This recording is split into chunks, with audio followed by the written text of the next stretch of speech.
Assalamualaikum warahmatullahi wabarakatuh. Kembali lagi bersama saya Dia Fatia Firdaus yang akan menjelaskan materi tentang hasil kali titik dan silang bilangan kompleks.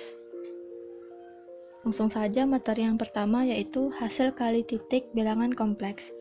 Misal, Z1 sama dengan X1 ditambah Y1 dan Z2 sama dengan X2 ditambah Y2 adalah dua bilangan kompleks dan dinyatakan sebagai vektor-vektor.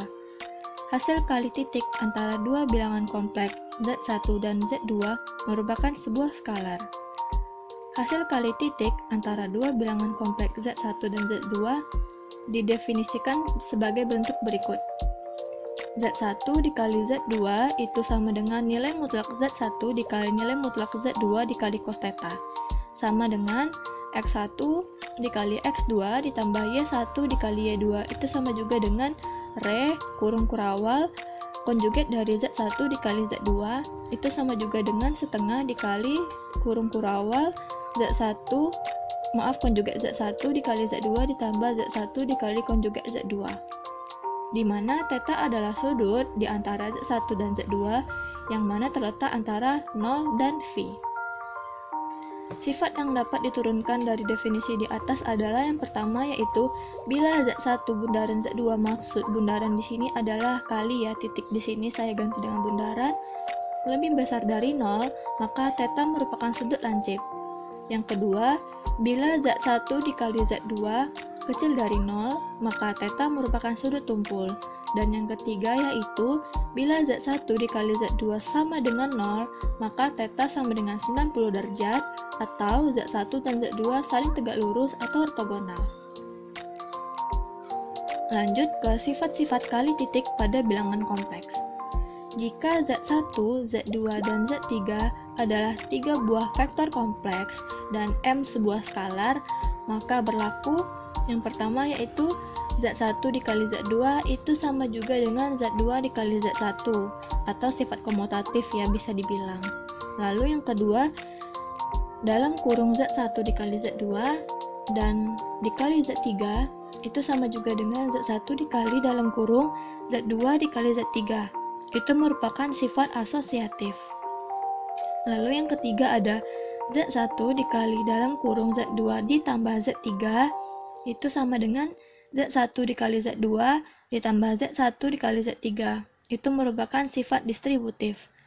Lalu yang keempat ada M dikali Z1 dikali Z2 itu sama juga dengan dalam kurung M dikali Z1 dikali Z2 dan atau sama dengan Z1 dikali dalam kurung M dikali Z2. Itu merupakan sifat perkalian dengan skalar M. Lalu yang kelima ada Z1 dikali Z2 itu sama dengan 0 dalam kurung garis Z1 dan Z2 merupakan saling tegak lurus. Dan yang terakhir ada Z1 dikali Z2 itu sama juga dengan nilai mutlak kuadrat dari Z1. Lanjut ke materi selanjutnya yaitu hasil kali silang bilangan kompleks. Misal, Z1 sama dengan X1 ditambah Y1 dan Z2 sama dengan X2 ditambah Y2 adalah dua bilangan kompleks dan dinyatakan sebagai vektor-vektor. Hasil kali silang antara dua bilangan kompleks Z1 dan Z2 merupakan sebuah skalar. Hasil kali silang dari Z1 dan Z2 didefinisikan sebagai Z1 kali silang Z2 itu sama juga dengan nilai mutlak Z1 dikali nilai mutlak Z2 dikali sin theta. Nah, bedanya dengan hasil kali titik tadi adalah kalau di titik tadi merupakan cos theta dan di sini untuk kali silangnya itu adalah sin theta. Sama dengan X1 dikali Y2 dikurang Y1 dikali X2.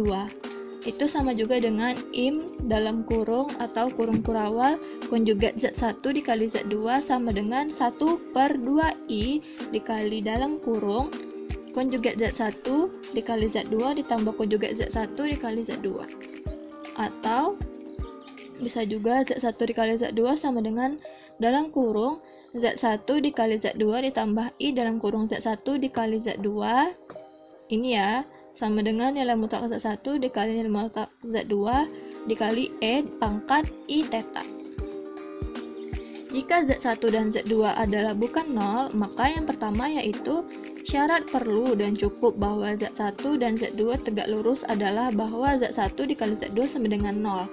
Tadi sudah jelaskan ya sebelumnya kalau Z1 dikali Z2 itu sama dengan 0, maka dia tegak lurus atau ortogonal dan mempunyai titik sudutnya yaitu 90 derajat besar sudutnya. Lalu yang kedua, syarat perlu dan cukup bahwa Z1 dan Z2 sejajar adalah bahwa Z1 dikali Z2 sama dengan 0. Yang ketiga yaitu magnitudo proyeksi dari Z1 pada Z2 adalah nilai mutlak Z1 dikali nilai mutlak Z2 per nilai mutlak Z2. Lalu yang keempat, luas jajaran genjang yang mempunyai sisi Z1 dan Z2 adalah nilai mutlak dari Z1 dikali silang Z2. Nah, sifat-sifat hasil kali silang pada bilangan kompleks. Jika Z1, Z2, dan Z3 adalah vektor kompleks dan M sebuah skalar, maka berlaku yang pertama yaitu Z1 kali silang Z2 sama dengan Z2 kali silang Z1. Itu merupakan sifat komutatif. Lalu yang kedua, Z1 kali silang dalam kurung Z2 ditambah Z3 itu sama juga dengan Z1 dikali Z2 ditambah Z1 dikali silang Z3. Itu merupakan sifat distributif. Lalu yang ketiga, Z1 dikali dalam kurung M dikali Z2 itu sama juga dengan M dikali Z1 kali silang Z2 sama dengan M dikali Z1 dikali Z2. Bisa juga ya, merupakan sifat perkalian dengan skalar M. Lalu yang keempat, Z1 dikali Z2 sama dengan 0. Garis Z1 dan Z2 saling sejajar atau ortogonal. Lalu yang kelima, ada 0 dikali Z1 sama dengan Z1 dikali 0. Sama dengan 0, sifat identitas ya, wajar kalau pengalinya 0 maka hasilnya juga 0. Lalu berikutnya Z1 dikali Z2 kali silang Z3 sama dengan Z1 kali silang Z dalam kurung Z2 dikali silang Z3 itu merupakan sifat asosiatif. Dan yang terakhir yaitu Z1 dikali dalam kurung Z2 dikali Z3 itu sama juga dengan Z1 kali titik ini ya, Z3 dikali silang Z2 dikurang Z1 kali titik Z2 dikali silang Z3. Itu merupakan sifat distributif. Kita masuk kepada contoh. Nah, ditentukan Z1-nya itu 3 dikurang 4I. Ini dia. Ini Z1-nya 3 dikurang 4I dan Z2-nya negatif 4 ditambah 3I. Ini dia yang merah ini. Tentukan besar sudut yang dibentuk oleh Z1 dan Z2. Maka ini yang ditanya. Berapakah besar sudut yang dipanahkan ini? Maka menurut definisi hasil kali titik diperoleh Z1 kali titik Z2 itu sama juga rumusnya nilai mutlak Z1 dikali nilai mutlak Z2 dikali cos theta. Maka ini merupakan cos theta. Theta-nya yang kita cari berapa? Cos theta. Nah, kita keluarkan cos theta-nya, maka Z1 kali titik Z2 per nilai mutlak Z1 dikali nilai mutlak Z2. Nah, tadi sudah dijelaskan di awal jika Z1 dikali Z2 itu rumusnya kan sama dengan X1 ditambah X2 ditambah Y1 dikali Y2. Kita kembali ke sebelumnya ya. Nah, di sini Z1 dikali titik Z2 itu juga sama seperti ini, X1 dikali X2 ditambah Y1 dikali Y2 kan.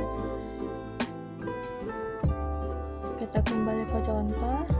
Nah, dan maka ini dia per nilai mutlak Z1 dikali nilai mutlak Z2. Ini sudah dijelaskan di video sebelumnya, yaitu di sifat-sifat bilangan kompleks. Nah, jika nilai mutlak Z1 dikali nilai mutlak Z2, maka bentuknya seperti ini. X1 kuadrat ditambah Y1 kuadrat dikali X2 kuadrat ditambah Y2 kuadrat. Nah, kita masukkan ke dalam angkanya, ke dalam rumusnya. X1-nya tadi 3 dikali X2-nya min 4, lalu ditambah Y1-nya min 4, I dikali Y2-nya 3I. Begitu juga untuk yang di bawah, kita masukkan 3 kuadrat berarti 9 ditambah Y1-nya berarti min 4I kuadrat berarti 16I kuadrat. I kuadrat itu merupakan sama dengan 1, berarti 16 dikali 1 sama dengan 16. Maka didapati hasil seperti ini. 3 dikali min 4 ditambah min 4i dikali 3i per akar dari 9 ditambah 16 dikali akar dari 16 ditambah 9. Maka didapati hasilnya min 12 dikurang 12 per akar 25 dikali akar 25. Maka itu didapati hasilnya negatif 24 per 25. Nah, tetanya berapa? Tetanya merupakan arcus dari cos theta. Cos theta, tetanya tadi negatif 24 per 25. Kita jadikan ke derajat, maka arcus cos dari negatif 24 per 25 adalah 164 derajat.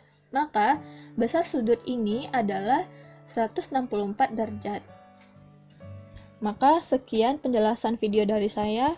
Apabila saya ada kesalahan kata mohon dimaafkan. Saya akhiri dengan wassalamualaikum warahmatullahi wabarakatuh.